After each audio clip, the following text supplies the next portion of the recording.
दिया गया है, आप लोगों के पास भी है। ये पुस्तक आज तक के जितने धर्म ग्रंथ बनाए गए हैं संसार में, इन सभी धर्म ग्रंथों में सबसे ऊपर का ग्रंथ है। बहुत बड़ी पुस्तक है ये, हर व्यक्ति के लिए है, पूरे मानव जाति के लिए है, मानव समाज के लिए है। उसमें उन्होंने पहली पंक्ति में जो लिखा है, ऊपर पुस्तक का हेडिंग है, उस हेडिंग में लिखा हुआ है आओ चलें शिव की ओर। उसमें आप गौर से देखेंगे तो आओ लिखने के बाद एक कौमा दिया हुआ है।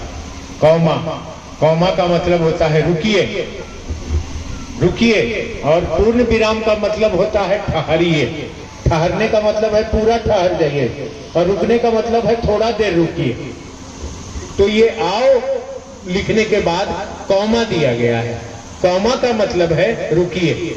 आओ, आओ के बाद रुकिए। मैंने कौन कह रहा है आओ?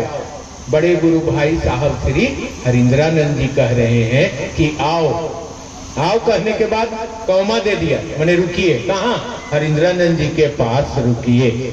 और जब वहां रुकिएगा तब वो अब कह रहे हैं कि चले शिव की ओर, यानी उनके पास रुकिए और तब वो हमको आपको शिव की ओर लेके जा रहे हैं, महादेव की ओर लेके जा रहे हैं।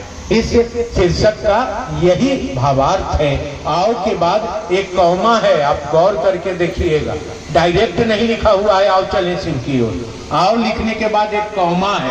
कौमा का मतलब ठहरिए, रुकिए। रुकने के बाद हमको वो कह रहे हैं कि चलो शिव की ओर, क्योंकि हम जगत की ओर जा रहे हैं। हम दिन रात आदमी संसार के बारे में सोच रहा है, जगत के बारे में दिन रात, ये वो अमाट बमाट, घर पैसा दौलत गाड़ी मकान, जगत, बेटा बेटी, पत्नी मेहरारू, धर्म जाति संप्रदाय स्थान वर्ण लिंग आदि में वो रत है, फंसा हुआ है।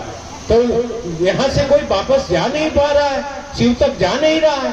शिव से आत्मा आई है शरीर में, अब शरीर से वो वापस जाएगी तब न साइकिल पूरा होगा, तो वापस जा नहीं पा रही है। तो इसकी चिंता उनको सताई, इसीलिए आओ लिखा है और आओ के बाद कौमा दिया है, अपने पास बुलाया है और उसके बाद कहा है कि मैं तुमको शिव तक ले चलता हूँ। आओ कौमा रुको, चले शिव की ओर, महादेव की ओर ले चल रहे हैं। आज भी वो हमको आपको ले चल रहे हैं, मदद कर रहे हैं शिव की ओर जाने में। वो हमको आपको महादेव तक पहुंचा रहे हैं। बस जैसे वो कहते हैं इस दिशा में बढ़ते चलिए। महादेव गुरु हैं और वो हमको आपको ले चलने आए हैं, वही मार्गदर्शक हैं, वही हमारे इस शिव शिष्यता के बगीचे के माली हैं। वह माली के रूप में हर शिष्य के पौधे को और शिव तक ले चलेंगे।